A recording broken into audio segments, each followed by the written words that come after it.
ناظرین، ہماری چینل میں آپ کا خیر مقدم ہے۔ آج ہم آپ کی خدمت میں ایک اور اخلاقی کہانی لائے ہیں جس کا عنوان ہے لالچ کی سزا۔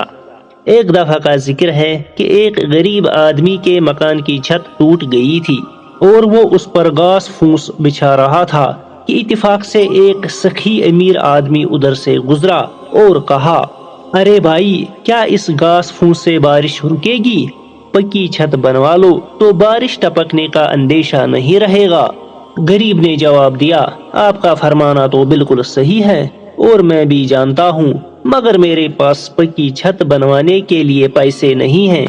اس پر امیر شخص نے پوچھا، پکی چھت پر کیا لاگت آئے گی؟ غریب نے جواب دیا، جناب 150 روپے تو لگ ہی جائیں گے۔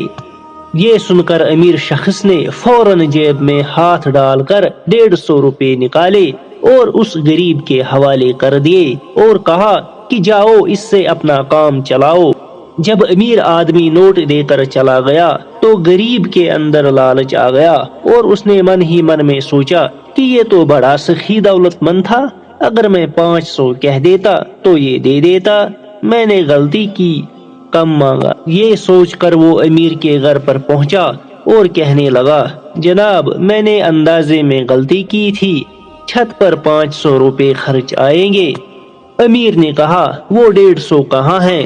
غریب آدمی نے نوٹ نکال کر پیش کیے تو امیر شخص نے اپنی جیب میں رکھ کر کہا، جاؤ، مجھے اتنی توفیق نہیں کہ 500 دے سکوں، کوئی اور اللہ کا بندہ دے دے گا۔ غریب بہت گڑ گڑایا مگر امیر نے ایک نہ سنی۔ آخر پچھتاتا اور یہ کہتا ہوا گھر لوٹ آیا کہ امیر کی کوئی خطا نہیں ہے، یہ میرے ہی لالچ کی سزا ہے۔